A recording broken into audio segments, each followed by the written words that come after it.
village is the earliest piece of work we have in the show, and it's been reconstructed exactly like it was in 1993 when it was exhibited in Worthing Museum and Art Gallery. It's an installation. It's the first time I've worked on an installation. I wanted to broaden my practice and I wanted to really take advantage of the experience of exhibiting work, and so you kind of get a feeling of what the work's about from the way it's shown. It was a collaboration with Val Williams, who worked on the text with me, and also to some extent on the editing of the images.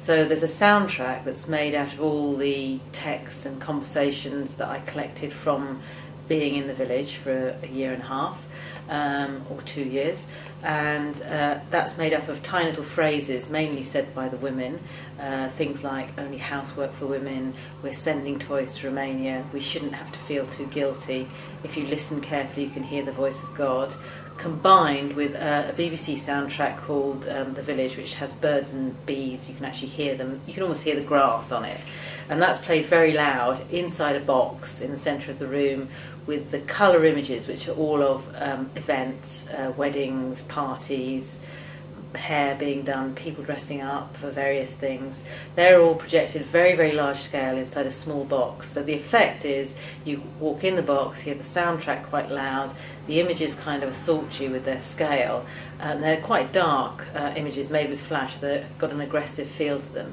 So there's this claustrophobic image, and only a few people can fit in the box. Outside, on the walls of the box, are put the images of the gardens, which are literally black and white pictures of me spying through the hedge of village gardens, and it gives the effect, it looks like an empty stage set, as if something has either happened or is just about to happen. And those were, those were based on stories that my mum had told me about growing up in the village, when she'd been dressing up and messing around the garden and realised that there was actually somebody watching her through the hedge, which is really creepy, and it's a story that stays in my mind. Back to the Village came about when I literally did move back to a village very near to where I grew up, moved out of London. So I then became part of the community as opposed to viewing the village as an outsider. But I'm still interested in the idea of what lies behind the facade of the picture postcard and media representations of the village. So I decided very clearly to photograph only events where people are dressing up.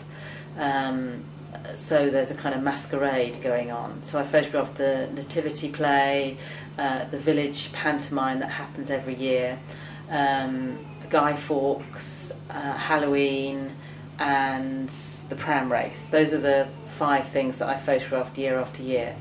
Part of my inspiration had come from an earlier visit I'd made to the Birmingham City Library, which houses the Benjamin Stone archive, and I'd seen all these amazing pictures that he'd taken of village carnivals and events all around the country, and I was staggered by the way they had this kind of timeless feel to them, because of course people dressing up, it could be then, it could be now, it sort of could be any time, until you look at the very fine details maybe of the shoes or the clothes underneath the costumes.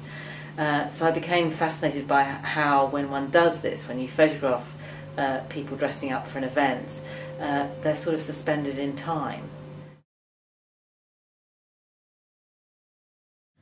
My Mother's Cupboards and My Father's Words, which is the full title of the work, is actually quite an evil book, I suppose is a way of describing it. I've got the book here.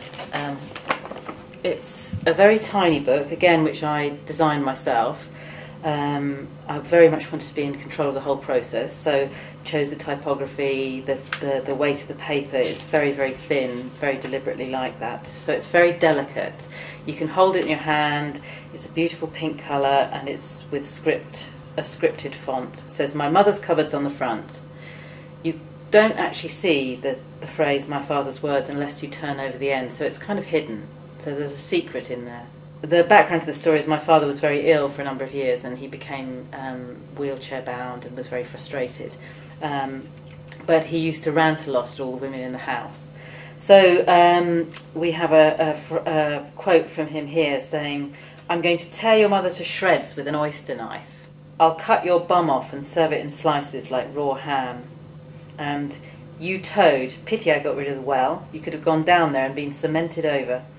So each time I've got a piece of text, I've paired it up very carefully with an image. So there a lot of them about eating the women or cutting them into pieces. So I'm trying to sort of get this sense that there's an equivalence between the cupboards and the words, and it's all about this very loyal but quite difficult relationship that that's myself and my brothers, are all having to witness. And I suppose it's my response to it, the recording of it was my response to finding out a way of how to deal with it. Country Girls and Pictures of Linda are linked because Alison, who's the subject of Country Girls, and Linda, who's the subject of Pictures of Linda, were both members of the same small town punk band. I started photographing musicians in and around small town Alton in the mid-80s for a magazine called Zigzag. My parents were both from Italy, down south I believe, mafia country. They had both come over to England after the war to go to university. From that period on, I very regularly photographed both Alison and Linda in very different ways. How far down the boots? Well, if I can get all your boots and cut your head off. No, I don't want my head cut off. The pictures of Linda were much more a documentary about her and how she changed. She's fascinated in dressing up, in wearing wigs. She has thousands of different outfits, and she likes the idea of documenting them all.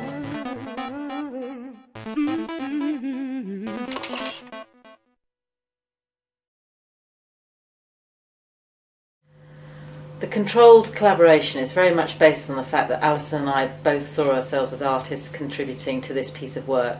We were totally interested in the idea of representing how we'd felt as growing up as young women in the countryside, in small towns and in villages.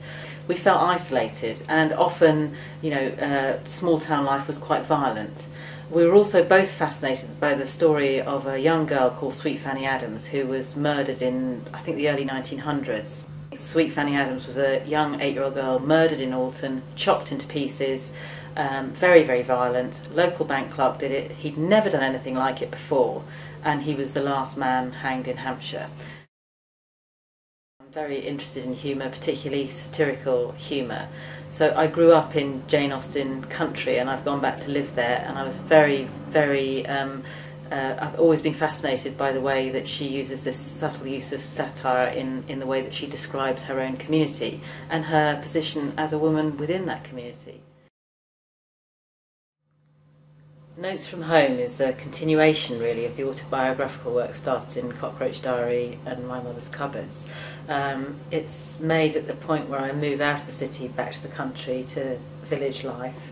I've moved with 2 small children, and although in some senses you're quite free in the countryside, we also felt a little bit more on our own, in a little unit within this house. So again, I was just photographing things that were in front of me. They're in a series of 5 different narratives. One's called Making Cakes, which is a collaboration between me and my son Louis, who made cakes together. And within that series there's things like the swimming pool cake, the shark cake, Easter nest, all sorts of crazy constructions. Then there's The Rise and Fall of Father Christmas, which is a life-size model of Santa that my other son Felix made for the village art competition, which was a fair monstrosity to have in our house for the 3 months he took to make it. Then there's Pete's Food and Flowers, and Pete was an old friend of mine who came to lodge in the house. And it turned out that he was suffering from post-traumatic stress disorder, which we didn't discover until he was in the house. And he obsessively bought flowers every day that he was there and made us meals, all which were quite wild and eccentric, so I just photographed them until he had to leave. There's Super Snacks, which is just literally pictures of me snacking, self-portraits, and the final one is Gifts from the Cats, which is a record of all the dead animals that the cats brought in as presents for me.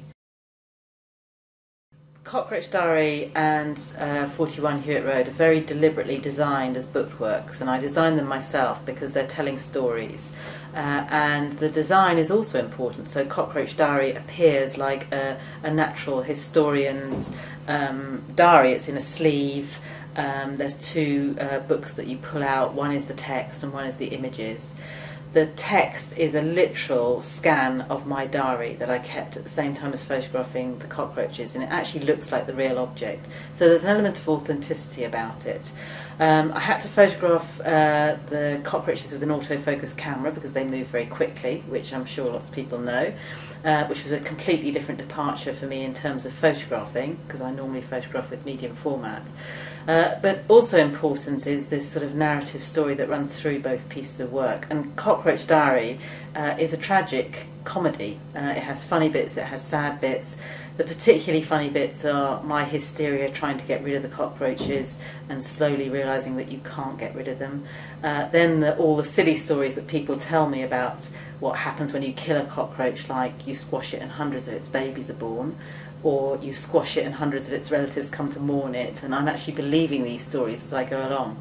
During the story, I go through all these processes of trying to get rid of the cockroaches, calling the council out, using various poisonous sprays. But as everyone knows, cockroaches can't be killed, not even by a nuclear war, apparently. And I get to a stage where I'm completely hysterical about this. Then I notice they start to go away a bit, and you find me musing very vainly at the end of the book about where are these cockroaches, because I want to photograph them. In terms of my past documentary work, I became more and more fascinated in what happens between the relationship between the photographer and their subject, and in fact how powerful one is behind the camera. So it became like an investigation into what it was like to be both the subject and the producer of the work, so investigating oneself. And also other people like Keith Arnott talking about how he never went more than 8 miles from home to make work. I thought, well, that's interesting. Of course, one can concentrate on yourself and your own doorstep. So I was very literally within my own house. 41 Hewitt Road was also the site of Cockroach Diary. I was also, and have always been interested in literature as a big influence in my work, and as a younger person the Kafka Metamorphosis story had a huge impact on me, and I just loved the way that he used the insect as a metaphor for the troubled society that he was living in. So in Cockroach Diary, the cockroaches, it's not really about the cockroaches, that's what's literally in the pictures, but it's really much more about a dysfunctional group of people sharing a house, a big Victorian house in London together. You asked me before about autobiography and the function that played in my work, and although both these pieces of work and some of the other later bits of work are very autobiographical, they're very much designed to be based on stories that other people can relate to. So although they're about me in the first place, in the wider sense they're about lots of people's experience. So I still see them really as almost like documentary stories, as well as the fact that they are, there is an element of narrative fiction within them as well.